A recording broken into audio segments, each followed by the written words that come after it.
Queridos amigos e amigas, saudações a todos, a todas.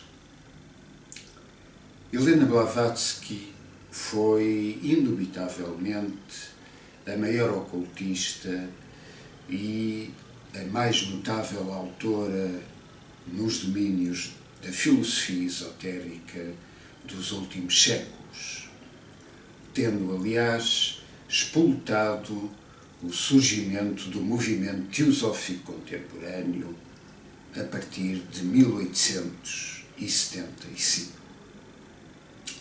Foi também uma mulher fascinante, de uma sabedoria imensa, de uma coragem indómita,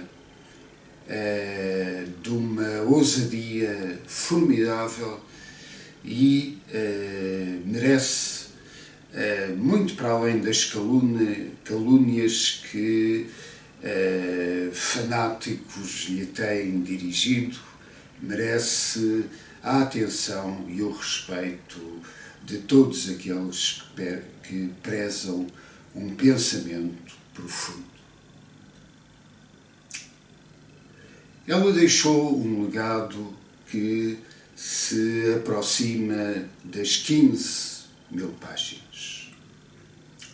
Escreveu vários livros, dos quais o mais extenso é a Doutrina Secreta, mas em que se incluem outros tesouros como, dando apenas alguns exemplos, Isis Sem Véu, o seu primeiro livro, ou A Voz do Silêncio. Esses livros, felizmente, encontram-se traduzidos e publicados na língua portuguesa. Mas, para além disso, ela escreveu inúmeros outros artigos e outro tipo de escritos avulsos que, portanto, não integram nenhum livro e que só a determinada altura foram reunidos na língua inglesa e que constituem estes 15 volumes, reparem, é toda esta extensão dos chamados Blavatsky Collected Writings, escritos compilados de Blavatsky.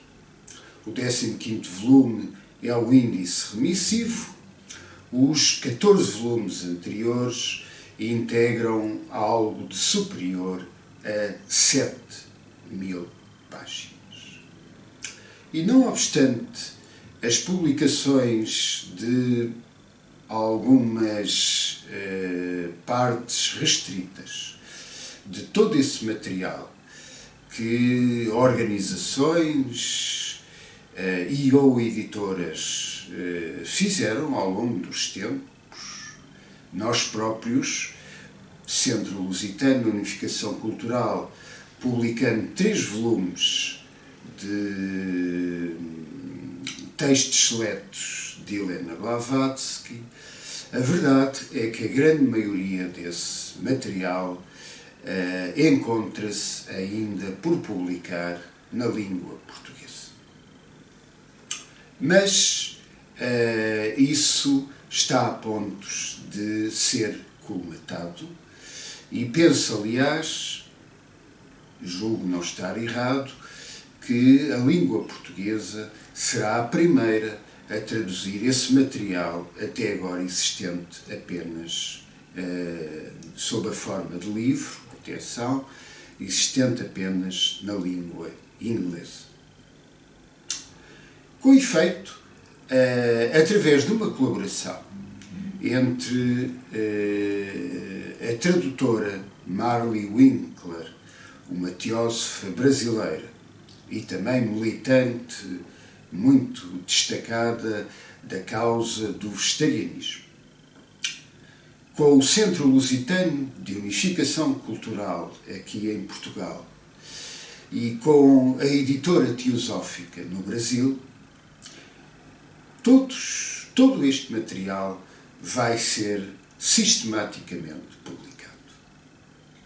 É uma grande notícia, uma notícia extraordinária para todos os estudantes de esoterismo, não apenas de teosofia, para todos aqueles que têm uma noção ampla de filosofia, e isso deve-se a este acordo tripartido, que acho que é exemplar e que se gizou de forma a que cada uma das editoras referidas publique metade dos 14 volumes. Veremos depois o 15º. A editora Teosófica Brasil publicará os volumes 1 a 7, os 7 primeiros volumes, e o Centro Lusitano de Unificação Cultural publica os 7 volumes, do 8º ao 14º. Na verdade, quando digo aqui o Centro Lusitano ou a editora Teosófica publica, eu quero mais propriamente dizer que cada uma destas entidades se responsabiliza principalmente pela composição, pela preparação de cada um dos volumes referidos. Depois, em cada país será feita a respectiva impressão, evitando assim custos de transporte, e, no fundo, todos os 14 volumes são edições da mesma entidade. Bom, e este processo já começou. É importante aqui esclarecer que todos os volumes são de leitura autónoma, ou seja, eles não são sequenciais. A ordem que neles existe é apenas a ordem cronológica. O volume 1 são materiais mais antigos, do início da sua produção literária, e os volumes posteriores são mais tardios e, portanto, mais dos últimos anos também da sua produção literária e, aliás, da sua própria vida. Ora, a notícia mais concretamente agora que trago é que essa publicação já começou. E começou com a publicação, com a saída nos últimos dias de dezembro deste volume 8 dos escritos compilados de H.P. Blavatsky. É este o título em português. Como disse, todos os volumes são de leitura autónoma, todos eles podem ser lidos independentemente um dos outros, e este 8º volume, como também os restantes, obviamente, tem escritos, tem artigos, tem material do maior interesse. Os exemplos são muitos, mas permitam-me referir alguns. O artigo sobre o caráter esotérico dos evangelhos cristãos, a polémica com o abade, o A.B. Roca, particularmente para os estudantes de Cabala, um artigo sobre o tetagrama, um pequeno, mas precioso escrito sobre vontade e desejo, um artigo, um escrito, em que ela compara o pessimismo, assim chamado, de algumas expressões filosóficas do seu tempo, do século XIX, com o impropriamente chamado pessimismo do panteísmo oriental, nomeadamente hinduísta e budista.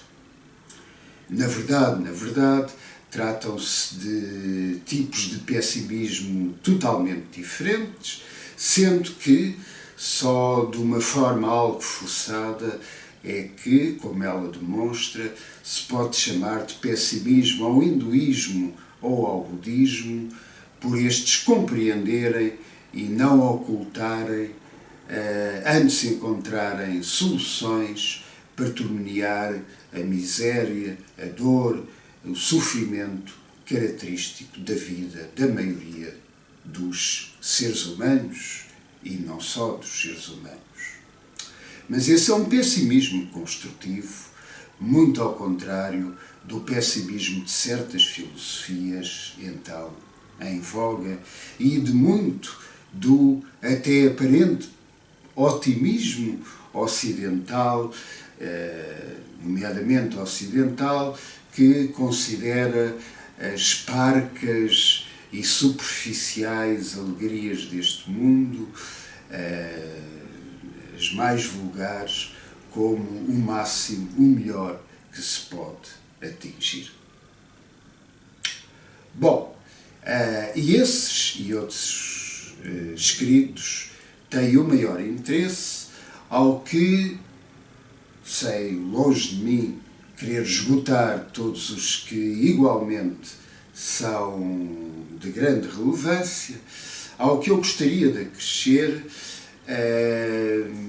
um texto, não dela, mas sobre ela, de um teósofo chamado Charles Johnston, que a visitou em 1887, que falou longamente com ela. Há, portanto, aí não texto, mas respostas, informações, esclarecimentos da parte dela sobre o seu trabalho, sobre a teosofia, sobre os mestres de sabedoria e compaixão, algumas coisas menos conhecidas e fora das fantasias que muitas vezes, infelizmente, têm proliferado acerca desses grandes seres, dos Mahatmas, grandes almas, ou mais propriamente, grandes seres.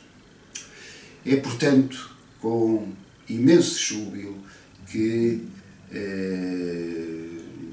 damos início a esta aventura, a este trabalho tão importante, com a alegria de colaborarmos com os nossos irmãos do Brasil, com a alegria de sabermos que depois deste volume há tantos ainda por editar e que cada um que irá saindo à luz do dia, é mais um contributo que é dado para algo tão relevante e espero que da parte do público, da parte dos estudantes de filosofia esotérica, de teosofia, de outros tipos de esoterismo ou de outras formulações esotéricas, seja dada a devida resposta, não só ao esforço laboral que fazemos, mas também à preocupação que colocamos em pôr estes livros a um preço acessível. É algo em que pomos o máximo empenho. Este livro, por exemplo, tem 628 páginas e é colocado ao preço que basta comparar com aquilo que se pratica no mercado. É muito acessível para um livro desta dimensão, ao preço de 24,90€. Portanto, espero que se aproveitem estes tesouros que já foram disponibilizados, os muito mais que igualmente vão ser postos à disposição do público, num trabalho que será para vários anos, mas que queremos que seja o mais breve possível. Muito obrigado pela vossa atenção, muito obrigado a Helena Blavatsky, muito obrigado à tradutora Marley Winkler, muito obrigado a todos os que de uma ou de outra forma, através de revisões do texto, etc., colaboram nesta nossa obra de trazer à luz do dia tesouros que na língua portuguesa ainda não eram públicos.